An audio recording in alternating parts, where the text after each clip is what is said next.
December, heavy metal band Damage Plan took the stage at the Alrosa Villa. During their first set, toutes les télévisions et les chaînes de radio américaines ont interrompu leur programme pour annoncer la mort de John Lennon. La nouvelle s'est répandue comme une traînée de poudre dans les rues de New York. Tupac Shakur dead in Las Vegas, ironically, on this Friday, the 13th.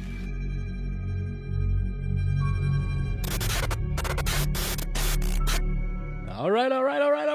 Bonjour tout le monde, bienvenue au podcast du crime. À mes oreilles, c'est ici Alex. Aujourd'hui, je suis en compagnie sur le Zoom de Monsieur Jonathan Rochefort. Bonjour. Comment ça va, Joe? Correct. Correct.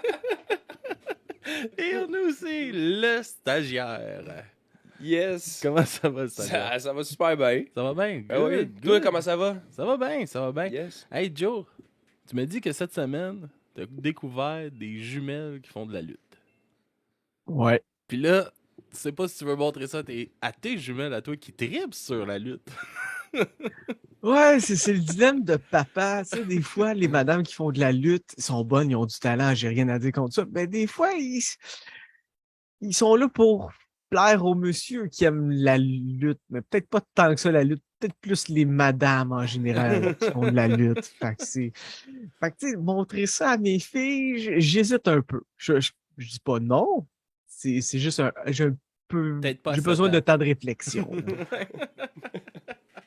Toi, le stagiaire, passe une belle semaine? Yes, ben oui, tout le temps. Moi, Tout tu le sais temps. comment que c'est. Il Je reste passe une tout ça semaine les belles d'école. semaines. Au moment qu'on enregistre, il reste Yes. une semaine d'école. Ah oui? Ah, ça, j'ai hâte.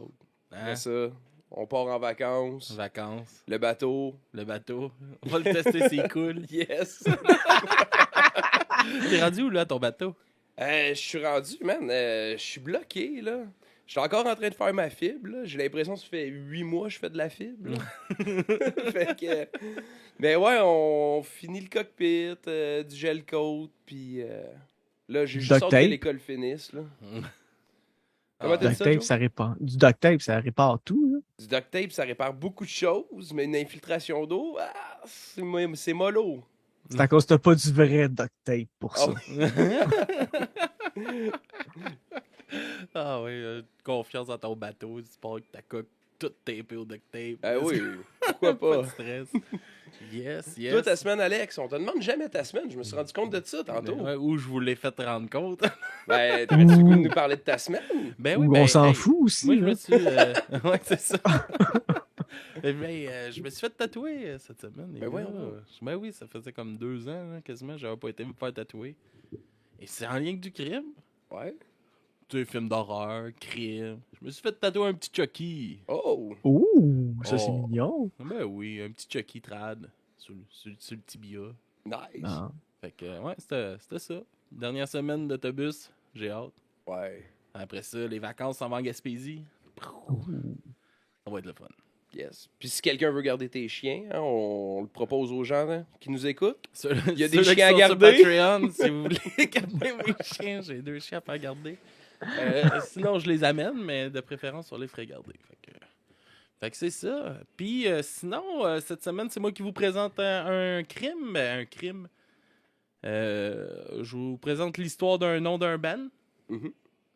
Le band s'appelle Children of Bodom. Mhm. Est-ce que vous connaissez Children of Bodom? Joe, oui, j'imagine. Ouais, c'est un peu, encore une fois, mon enfance.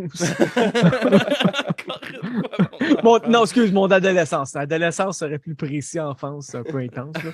Mais oui, je les ai connus après la sortie de leur 2e album. Ouais, c'est pas mal lui qui les a mis sa track aussi. Hein. Ouais, je me souviens pas du titre, mais il était vert. Avec la faucheuse. Mais tu sais, tout leur album a la faucheuse dessus, mais celui-là, il était vert avec la faucheuse. Avant lui, il était rouge avec la faucheuse. Après lui, il était bleu avec la faucheuse. Puis après ça, ils sont revenus encore rouge avec la faucheuse. Ça ressemble à ça. Le nom de l'album, je m'en souviens pas. Mais ça La ressemble à ça. faucheuse qui est voyons. Leur Eddie. Ouais, Comme c'est- Iron c'est Maiden, leur, c'est Eddie, c'est leur mascotte. leur mascotte. Ouais, c'est le mot que je cherchais. Puis toi, j'imagine que tu connais pas ça Ben, partout. non, Hein? moi, j'étais occupé à être heureux puis pas tuer des bébés chats quand j'étais adolescent. Fait que... Mais Je t'ai dit de pas en parler. ouais, Children of Bodom, c'est un band de death metal mélodique de la Finlande. Ils ont été formés en 93. Et, leur premier nom, Joe, tu sais c'était quoi? Non, Non, ça s'appelait Inert. c'était Puis- laid. C'était laid. Puis ils ont fait 3 démos sur ce nom-là. Les membres en 93, il y avait Alexis Léo, qui est le chanteur, le Wild Kid. Il y avait Jessak Ratiskanyan. Là, c'est moi qui va fucker des mots. Là. Je suis désolé, mon finlandais n'est pas... Vous autres, puis le Scandinave, ça va bien ensemble. C'est ça. J'ai pas le finlandais dans mes langues intérieures. Et il y a Samuli Miettinen aussi, qui était le bassiste. Samuli Miettinen, il a quitté le groupe en 95, puis il a été remplacé par Enka Blacksmith Sipela. Puis après le deuxième démo, il y a Alexander Kiopala qui est guitariste et Jani Pirisjeski qui ont intégré le groupe. Ils ont fait un démo avec ces membres-là. Léo, il voulait rajouter du clavier pour rajouter une touche un peu plus mélodique au band puis tout ça. Puis, mais Pirisjeski, après une couple de pratique, puis avait fait le démo avec, il était supposément nul à chier. Fait qu'ils l'ont crissé dehors. Puis il a été remplacé par Jen Weirman. Puis c'est avec lui qu'ils ont fait leur premier album qui est sorti en 97 sous Spin Farm Records. Puis c'est à ce moment-là aussi qu'ils ont changé de nom pour Children of Bodom. Fait que c'est pas mal ça. Durant leur carrière, ils ont sorti 10 albums. C'est en novembre 2019 qu'ils se sont séparés. Jane Wayman, Inka Sepela puis Jessica Ratikanen, ils ont annoncé qu'ils quittaient le groupe pour des raisons familiales, comme quoi que la tournée puis tout ça, ça marchait plus avec leur famille puis tout ça. Puis Alexis Léo puis Daniel Freebern qui avaient rejoint le band au courant des années, ils ont été comme laissés à eux autres mêmes sans pouvoir utiliser le nom du band. Parce que les droits appartenaient aux membres qui venaient de quitter. T'sais. Puis après, un peu de temps après, ils ont recréé un groupe qui ont appelé ça Bottom After Midnight. Puis le 4 janvier, Bottom After Midnight, le 4 janvier 2020, il a annoncé que le Wild Kill était... 2021, excusez. Il a annoncé que le Wild Kill était mort le 29 décembre 2020. Puis au départ, on savait pas de quoi il était mort. Joe, sais-tu de quoi il est mort? Je pense que c'est pas un cancer, un enfant la même. Non. C'est sa femme qui a annoncé son décès, dans le fond. Il a fait une dégénérescence des tissus conjonctifs du foie et du pancréas à cause de son alcoolisme. Ah! Est-ce que je suis surpris? Non. Il avait comme pas appris à la leçon. En 2012, il avait déjà rentré à l'hôpital à cause de ça puis tout ça. Puis un peu après ce temps-là, le band a annoncé que les raisons de leur départ du groupe, c'était pas à cause de leur famille puis tout ça. Puis il était comme mal à l'aise qu'il avait dit cette raison-là parce qu'il avait essayé de cacher les problèmes de santé puis les problèmes d'alcoolisme de Léo, du Wild Kid. Du Wild Child, excusez, si je l'ai appelé le Wild Kid depuis le début. Le Wild C'est Child. Billy the Kid. Ouais. Du Wild Child, dans le fond, qu'il a essayé de cacher ça pour pas entacher sa réputation, puis tout ça. Fait que c'est comme ça qu'il est décédé, dans le fond. Puis ils ont annoncé qu'il s'était séparé aussi à cause de ces raisons-là, parce qu'il était comme plus vivable un peu dans le band, puis c'était rendu dur de travailler avec cette personne-là. C'est le classique rockstar, un peu. Là. Ouais, exact. Il y a un chien qui ronfle, c'est ça qu'on entend. Je me demandais qu'est-ce qu'on entendait dans les micros. J'étais comme, c'est-tu la petite qui fait sa sieste qu'on entend? Mais non, c'est le chien. Fait que, est-ce que vous connaissez un petit peu l'histoire du lac Bodom, des enfants du lac Bodom? Pas en tout, man. Moi, je vais y aller un peu avec mes souvenirs. C'était une histoire un peu à la Jason, genre camping ordinaire sur le bord d'un lac, meurtrier qui passe dans le coin, fait le tour, repart, that's it. Une affaire de même, me semble, mais je suis pas sûr. Ouais, ça vaguement ressemble à ça. t'as quand même vu juste, Joe. C'est arrivé, c'est ça, au bord du lac Bonham, en Finlande, à peu près une vingtaine de minutes d'Helsinki, qui est la capitale de la Finlande. C'était arrivé dans la nuit du 5 au 6 juin 1960. Les victimes de ce meurtre-là, c'était Meila Irmali Björklin, Anja Turlikki-Maki. Eux, c'est des jeunes femmes qui avaient... des jeunes adolescentes de 15 ans, dans le fond. Et ils étaient accompagnés avec leur chum Seppo Antero Boisman et Nils Willem Gustafsson, leur copain qui avait 18 ans. Ils sont partis en road trip durant la fin de semaine de Pâques, dans le fond. Ils se sont dit, on va aller se promener. Les gars avaient des motos, fait qu'ils ont été se promener en moto, puis ils ont décidé d'aller faire du camping, justement là, sur le bord du lac Bottom. Faire du camping, de la pêche, fêter un peu. Puis tout ça. C'est ça. Ils ont fêté toute la journée, puis ils ont bu de l'alcool. Puis vers minuit, ils étaient quand même pas mal fatigués, puis ils sont allés se coucher. Puis ils avaient prévu aussi de pêcher le matin, puis tout ça. Fait les gars sont allés se coucher. Puis les corps des victimes, ils auraient été retrouvés le lendemain matin à 11h par un jogger qui se promenait. Fait que les 4 jeunes ont été retrouvés là. Il y avait la tente, comment elle était trouvée. Il y avait les cordes de la tente étaient coupées. Fait qu'elles étaient toutes comme couchées sur eux autres. La tente toute ouverte. 2 secondes, je vais juste me retrouver. Il y avait finalement pas 4 morts, mais 3 morts. Puis il y avait un survivant qui était Nils. Qui était un des chums propriétaire d'une moto, là. Ouais, c'est ça. Un des gars, dans le fond, c'était le seul survivant. Il a été retrouvé avec une commotion cérébrale. Il était inconscient, c'est pour ça qu'il pensait qu'il était mort. Il y avait la mâchoire fracturée, puis il y avait plusieurs coups qui avaient été donnés au visage, puis tout ça. Mais là, Anja, Seppo, eux, ils ont été retrouvés avec des membres découpés, puis tout ça. Y avait-tu du rouge à lèvres? non, il y avait aucun rouge à lèvres. Mais là a été plus violemment attaqué, a été poignardé même après sa mort. Ses pantalons ils ont été retrouvés comme baissés à ses chevilles. Puis ils ont aussi retrouvé des vêtements volés, les portefeuilles ont été volés. Puis ça a été retrouvé même, comme ils ont retrouvé du linge, les souliers de Nils. Nils, il n'avait plus ses souliers.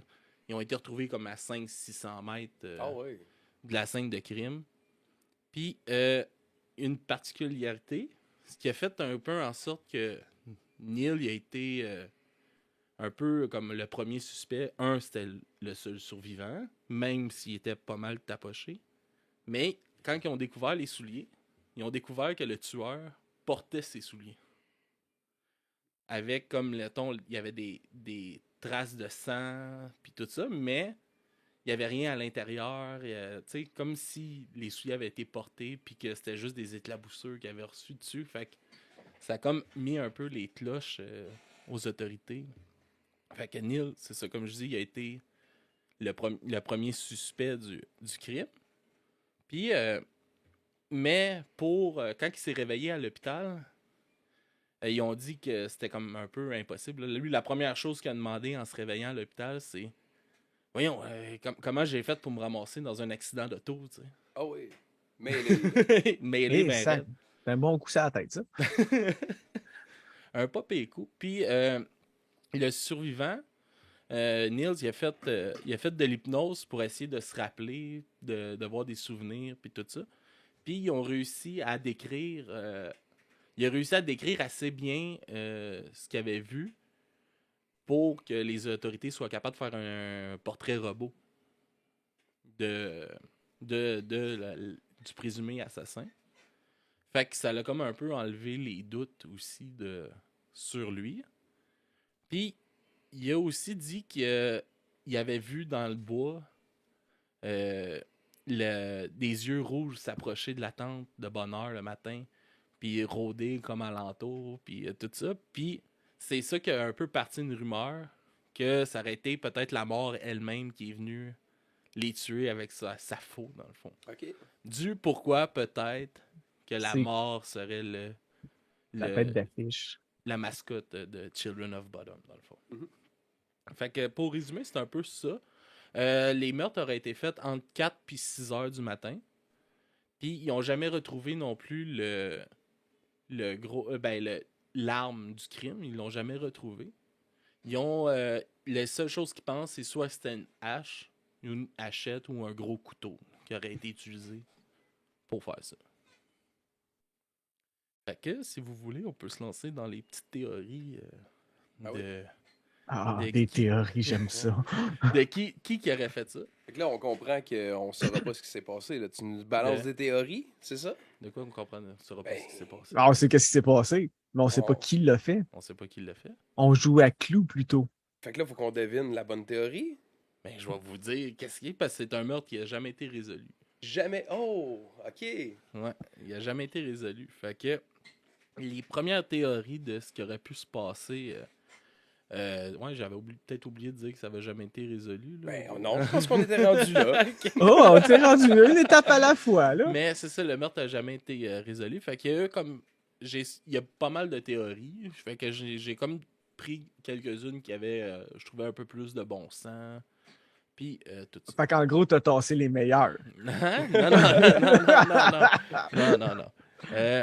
En 2004, on se rappelle que en 1960, il y avait tout de suite accusé Niels des meurtres puis tout ça, puis qui ont comme laissé tomber, manque de preuves, peut-être que la technologie pour retrouver des preuves puis tout ça n'était pas avancée, mais en 2004, 44 ans après les événements, Niels Gustafsson, le survivant, il est redevenu le principal suspect dans l'affaire. Puis c'est avec ça qu'il disait qu'avec les avancées technologiques puis tout ça, en 2005, ils ont réussi à l'amener en cours pour essayer de le faire accuser du meurtre des 3 autres adolescents. Puis il tente de dire que c'est dans un élan de jalousie que c'est là qu'il aurait fait ça parce que il était comme nouvellement en couple avec Mayla. Puis c'est elle qui a été le plus maganée, que je vous disais, elle a été poignardée même après sa mort, a été retrouvée au-dessus de la tente, à l'extérieur de la tente, elle, les pantalons baissés, puis tout ça. Fait que c'est comme plus violent envers elle, puis logiquement, ça serait, ça pourrait être une affaire de jalousie ou quelque chose, puis qui aurait tué les 2 autres qui auraient été comme des témoins. Dans C'est cette ça. théorie-là, il se serait tapé d'en face tout seul. Puis c'est là que la défense a rentré que il aurait jamais été capable de se faire les blessures qu'il avait, la grosse Ouais. commotion cérébrale, la fracture à la mâchoire, comment il était magané, il aurait jamais été capable de se faire ça tout seul. Fait que c'est comme ça qu'il a été acquitté dans le fond. J'aurais dû devenir Puis- avocat. J'ai manqué ma vocation. Ouais. Puis l'État, la Finlande, dans le fond, le gouvernement finlandais il a été obligé d'y verser un montant de dédommagement pour ça. Puis ils ont versé un montant de 44 900 € pour dédommager Niels. Fait que c'est ça. Fait que, comme je vous disais, les meurtres sont encore pas résolus. Là. Mais il y a eu d'autres suspects aussi. Il y a eu 2 pêcheurs qui auraient peut-être été des attaquants parce que pas loin de leur campement, ils ont retrouvé de l'équipement de pêche. Puis qui aurait comme été laissé à l'abandon, là, des poissons, des coffres de pêche avec les cannes à pêche, puis tout ça. Mais il y a 2 personnes qui étaient venues checker les oiseaux, puis tout ça, qui auraient vu les 2 gars vers 4 heures du matin en train de pêcher, puis retourner se coucher dans la tente. Mhm. Puis un peu plus tard, ils ont dit qu'ils ont vu un homme blond sortir de la tente, puis que la tente avait de l'air toute maganée. Fait que on peut éliminer les pêcheurs. On penserait peut-être plus que les pêcheurs. Moi, je dirais que ce serait peut-être les gars, justement. Ce serait leur équipement qu'ils auraient laissé là, Mhm. puis qui aurait été... comme ils se sont dit, on va aller se recoucher, on va peut-être se lever un peu plus tard. Ils avaient prévu d'aller pêcher. Fait on va retourner à ce spot-là un peu plus tard, on va aller se coucher parce qu'il y avait fêté, peut-être. Fait que moi, je sais pas ce que vous en pensez, mais moi, plus ou moins cette théorie-là. Ouais, mollo. Ben, moi, j'irais avec les extraterrestres. Les extraterrestres. C'est clair, c'est un lac. Il devait être sur le bord. Je m'en souviens plus trop de la forme du lac, mais il me semble une secoupe pouvait rentrer dans le lac facilement, sortir. Les autres, ils étaient là tranquilles à faire leurs affaires. Puis là, ils ont vu des campeurs, ils ont fait « Ah, shit, ils nous ont vus. On les tue. On prend pas de chance, on les tue, on probe la fille, on décalisse. » Fait du sens en crime, ça. Ben oui. C'est sûr, là, je vois pas rien d'autre. Là. Pourquoi il y aurait d'autres choses de plus logiques? Il y a une troisième théorie qui a un prisonnier qui s'appelle Pentti Soininan qui aurait avoué avoir fait les meurtres du lac Bottom 9 ans plus tard, durant qu'il était en prison déjà, puis tout ça. Il aurait eu 15 ans durant les faits. Ça aurait pu être aussi une attaque. Mettons, il sortait avec une des filles, puis il était jaloux, puis il a décidé de tuer tout le monde, puis il en a manqué un, mettons, t'sais. Mais la police lui a jamais vraiment cru. Okay. Parce qu'il avait pas mal tendance à se péter les bretelles puis à raconter un peu n'importe quoi pour être intéressant. Puis on ne saura jamais vraiment s'il l'a fait, parce qu'en 69, il s'est pendu dans sa cellule. Ah. Fait que c'est un mystère. Est-ce que c'est un blond? Tu sais, ça pourrait concorder avec l'autre anecdote, l'autre théorie. Ça j'ai pas eu cette information-là, mais tu sais, en même temps, tu sais, c'était populaire aussi, surtout à cette époque-là, tu sais, des crimes, les gens venaient vraiment célèbres pour avoir fait des crimes, des vols de banque ou des cossins de main, tu sais, des tueurs en série, puis tout ça. Fait que, tu sais, ça pourrait être un peu ça, tu sais, vous cherchez à être connu pour quelque chose, puis il s'est dit, bon, ben, cette histoire-là, il n'y a rien, ben, je vais dire, ça pourrait être plausible parce que j'habitais dans ce coin-là, puis tout ça. Il y a eu un peu le même phénomène avec quand Jack l'Éventreur, ils n'ont jamais su c'était qui Jack l'Éventreur, puis ils ont eu beaucoup de lettres que, en fin de compte, que les personnes revendiquaient les crimes. Ouais, puis il y a juste, c'était pas eux autres, là, c'est juste qu'il y a une lettre qui se sont dit d'après nous, ça vient vraiment de Jack l'Éventreur, parce que c'était pas signé Jack l'Éventreur. C'était, en fin de compte, c'était marqué From Hell. Fait que ça venait de l'enfer, cette lettre-là. Fait qu'ils se sont dit, oh, ça, c'est peut-être lui qui l'a fait. Mais en même temps, on ne le saura pas non plus. Non, ouais, c'est ça. C'est quand même, tu sais, c'est ça qui est un peu plate, tu sais, dans ce genre, tu sais, il y a un mystère, on ne saura jamais qui va avoir fait ça en bout de ligne, là, tu sais. Mais de voir, tu sais, différentes théories, tu sais, il y en a, là, la prochaine, là, les deux prochaines que je vais vous dire, là, sont quand même assez comme, ok, ça pourrait vraiment être ça, là, tu sais. Ça serait très, très plausible, tu sais, puis comme là, Hans Assmann, qui est la quatrième théorie que je vais vous présenter. Lui, c'est un... Ça, tu vas aimer ça, Joe. C'est un ex... Il est supposément un ex-espion du KGB. Oh, wow! Ça commence fort! C'est un ancien nazi. OK. On rajoute une couche. Puis, lui, pas longtemps après les crimes, il s'est présenté à l'hôpital de Helsinki. C'est pas longtemps, c'est le lendemain du crime. Puis, il a laissé vraiment personne indifférent dans l'hôpital quand il est rentré là. Il avait l'air complètement perdu, il était agressif. Puis, il parlait pas la langue, il parlait pas finlandais. Fait qu'il y avait vraiment de la misère à communiquer avec le monde, puis tout ça.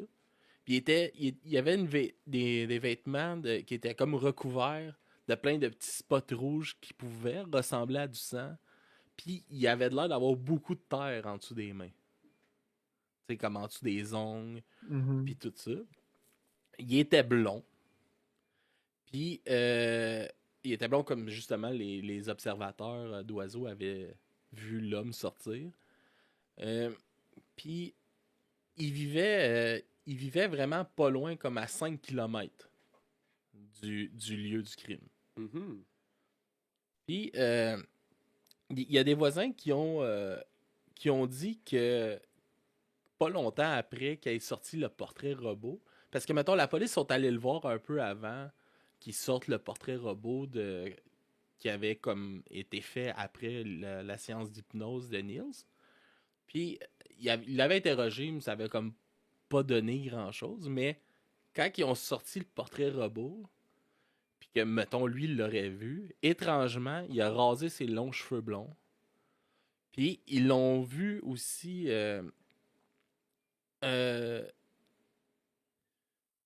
Attends une minute. Ouais, c'est ça. Il a rasé ses longs cheveux blonds. Il a comme enterré... Il avait l'air d'avoir enterré des affaires.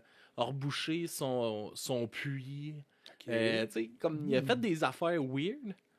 Puis aussi, la communauté pense vraiment que ça pourrait être lui, le meurtrier. Puis il aurait pu être relié aussi à d'autres meurtres commis en Finlande qui ont jamais été résolus. Mais Ok. ils n'ont pas de preuves et puis il n'y a rien. Fait qu'ils ont jamais. Ils l'ont jamais mis comme suspect. Vraiment, tu sais, après l'avoir interrogé un peu puis que ça avait rien donné, ils n'ont pas poussé ça plus loin à ce moment-là. Fait que ça pourrait être lui. Ça fait du sens jusqu'à là. C'est sûr que ça apporte beaucoup de questionnements. Pas pire, hein? Ouais, c'est ça, c'est rendu là, tu fais comme, ouais, là, tout de suite après, il a rasé ses cheveux, il a enterré des affaires. C'est clair que d'après moi, s'il habitait pas loin, c'était lui qui protégeait le secret des extraterrestres. Il était dans le KGB. Fait que c'est Puis, sûr.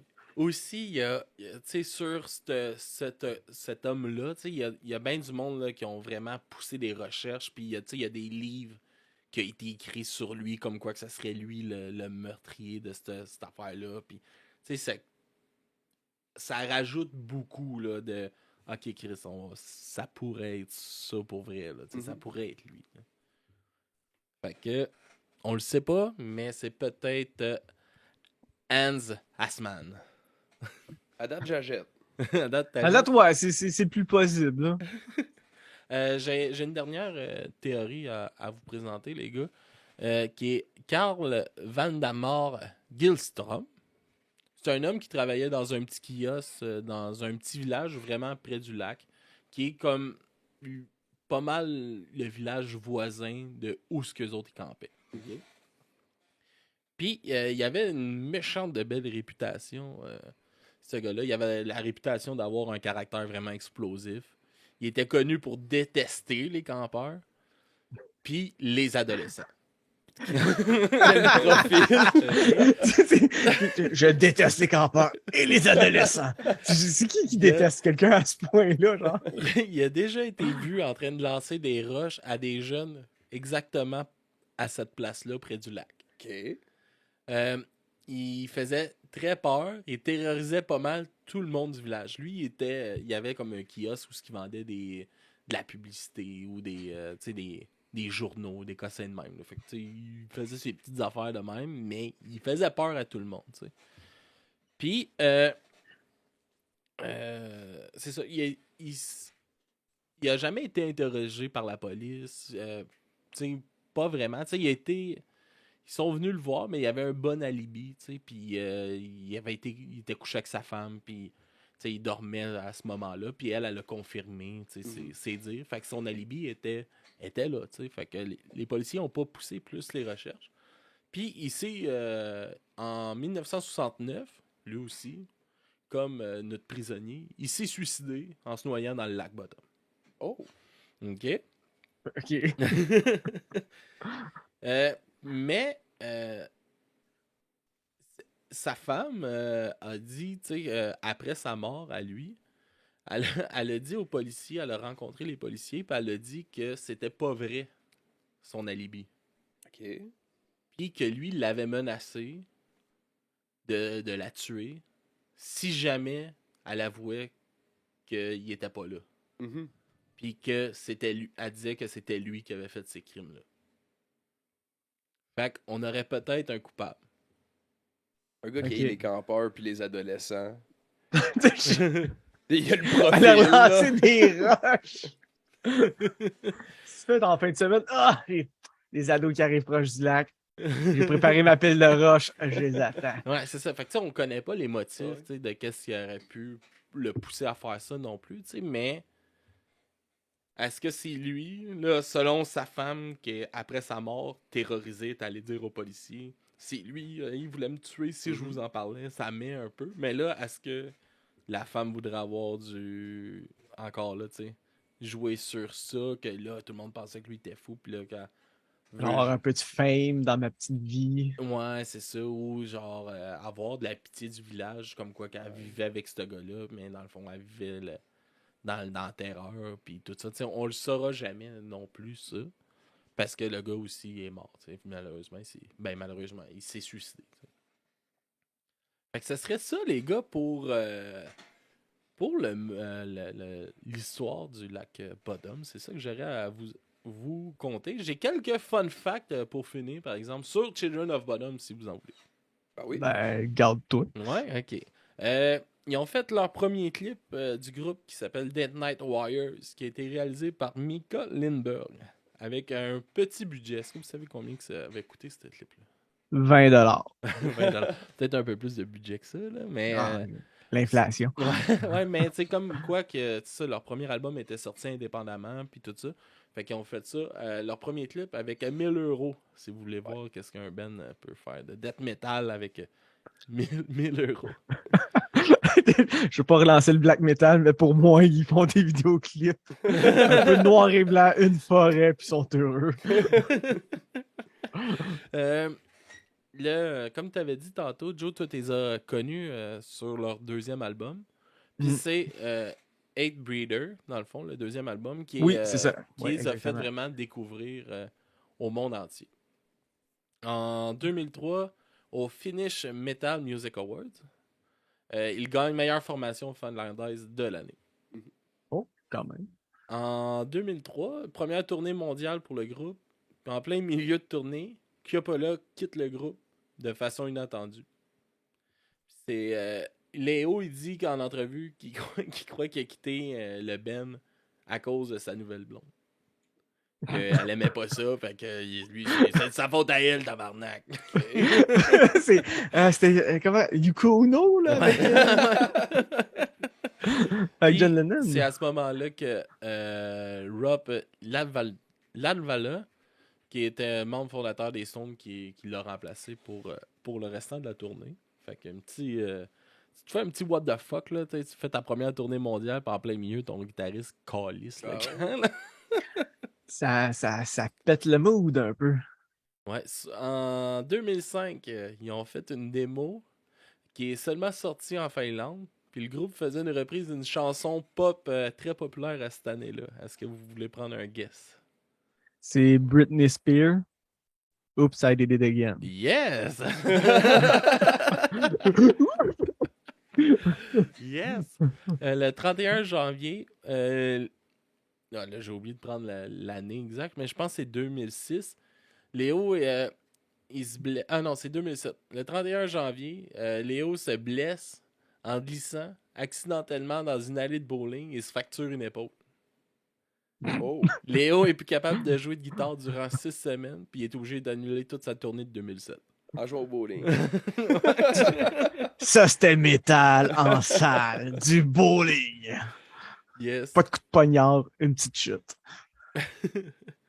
Le groupe signe leur premier contrat au Royaume-Uni. Je pense que c'est en 2008. J'ai encore oublié de noter l'année. Chris, va falloir que je corrige ça. À Xavier, à Londres, ils signent pour la mise en vente de Blood Drunk en format CD et vinyle 7 pouces et 12 pouces. Puis il y a de quoi de spécial avec les 12 pouces. Ils l'ont sorti d'une façon limitée. À combien de copies pensez-vous qu'ils ont limité ça? Je sais pas, mais si je me souviens, c'est qu'il y avait des taches de sang, puis je pense que c'était le sang du bonhomme directement dans le vinyle. Ok, ça se peut. Peut-être je me trompe, mais il y a un groupe, me semble, qui avait fait ça, qui avait sorti un vinyle, puis il y avait une goutte de sang dans chacun des vinyles imprimés. Mais ça se peut que ce soit pas eux autres, là. Peut-être que je me trompe. Mais non, c'est ça, ils ont sorti, c'est un nombre de copies. Prenez un guess de nombre de copies. 666. Tabarnak, direct dessus. Oh. C'est le monde du métal, c'est rendu des clichés, là. Le 2 avril 2009, ils embarquent dans une tournée avec la tournée No Fears Energy Tour, aux côtés de Lamb of God, Eyes Diley Dying, qu'on va probablement parler du crime à mes oreilles aussi. Ouais, eux autres aussi sont un peu spéciaux. Ouais. Mais le 26 avril, Léo chute une deuxième fois, il se reblesse encore à l'épaule, il essaye de finir la tournée, mais il est pas capable, il est obligé d'annuler les dernières dates de la tournée. Ah ouais. C'est encore blessé au bowling? C'est pas au bowling, ils disent pas comment où est-ce qu'il est tombé, mais il est encore tombé probablement à cause de l'alcoolisme. Puis il s'est blessé une deuxième fois à l'épaule, puis il était encore obligé d'annuler tout ça. Léo, il a reçu aussi des prix après sa mort pour qu'est-ce qu'il a apporté à la musique, pour l'histoire du groupe et tout ça, parce que Children of Bodom aurait quand même été un des groupes les plus influents de la Finlande, puis un des groupes qui a aussi mis la musique finlandaise un peu plus reconnue dans le monde entier. Fait que c'était ça mon épisode sur Children of Bodom. Je sais pas si vous avez aimé ça. Yes, ben ouais, merci, man. Yes. Je voudrais juste pour le stagiaire, si jamais tu te poses des questions, ça ressemble à quoi Children of Bodom, là? C'est en fin de compte, c'est comme si AC/DC ferait du death metal. OK. Puis en fin de compte, c'est d'un album à l'autre, ça change pas tant que ça, mais c'est toujours une formule gagnante. Ouais. Yes. Ben c'est ça, tu sais, ça reste de la pop death metal. Là, souvent, c'est ça, les bands vont rentrer, mettons, dans le death metal, ça va être souvent les premiers bands qui vont découvrir. Là. Children of Bodom, Children, je me souviens, Cannibal les, Corpse, ça reste les- dans des groupes clichés de ce genre. du genre. Là. Les 4 premiers albums de Children, ils étaient bons. Après, ben, ils étaient bons. Moi, j'ai trouvé bon, là. Puis après ça, je trouvais juste que c'était du copier-coller. Ça revenait toujours à la même affaire. J'ai décroché après. T'as-tu écouté du Bottom After Midnight ou non? Non, j'ai jamais su qu'il y avait parti un autre groupe après. Ben, ça a Dès pas- que j'ai ça a pas décroché, j'ai duré, totalement décroché. C'est comme, il n'existe plus. Ça m'arrive souvent, ça. Ah ouais, hein? Moi aussi, il y en a des bands de même. Kevin, Ouais. où est-ce qu'on nous suit? Alors, on nous suit. Déjà, faut nous suivre sur Twitter. DBMO Balado. C'est là que ça se passe. T'as-tu été vérifié? Je prends pour acquis. Je me suis pas encore abonné. Notre grosse plateforme. Twitter. Ouais. Non, vous pouvez nous suivre sur Instagram. C'est là que vous allez savoir quand est-ce qu'on enregistre. On publie toujours dans les 24 heures qui précèdent. Facebook Pour notre aussi. Twitch, sur Facebook aussi. Les sorties sur Patreon, nos enregistrements Twitch, c'est là qu'on les publie. Sinon, vous venez nous suivre directement sur Patreon aussi. 3 piastres, 4 piastres. Yes, 3 piastres, 4 piastres. Vous nous donnez de l'argent, ça nous permet de se gâter. Je veux m'acheter des grosses chaînes pour parler de rap. Fait qu'il faut s'abonner. Ah oui, c'est sûr que c'est pour ça. Non, c'est ça. Si vous voulez juste nous encourager, c'est une façon de le faire. 3 $, vous avez les versions audio. Là, vous êtes sur du crime à mes oreilles, mais vous avez aussi du bruit à mes oreilles. C'est le même Patreon. Vous avez version audio pour 3 piastres, 4 piastres. Vous avez la version audio et vidéo. Vous pouvez vous abonner gratuitement sur Twitch avec, si vous êtes Amazon Prime, ça nous donne un petit 3 piastres. Puis toi, ça te coûte rien. Fait que si jamais tu veux nous encourager comme ça, on enregistre tout qu'est-ce qu'on fait du bruit à mes oreilles là. Pour nous suivre, pour rien manquer, dubramisoreilles.com. On a notre Team Oreille. On a notre qu'on peut s'abonner aussi pour recevoir les Notre courriels. Team Oreille, si vous voulez vous abonner à notre liste d'envoi. Yes. Puis on vous envoie pas, on vous achale pas tant que ça. Là. Je vous le promets. Puis on est live le 9 juillet, ça va être passé peut-être. 9 juillet, on est live au Traxide à Montréal. Fait que on se voit là-bas. Yes. Bonne Ça va être semaine. malade. Yes, bonne semaine tout Ciao. le monde et à la prochaine. Amusez-vous bien.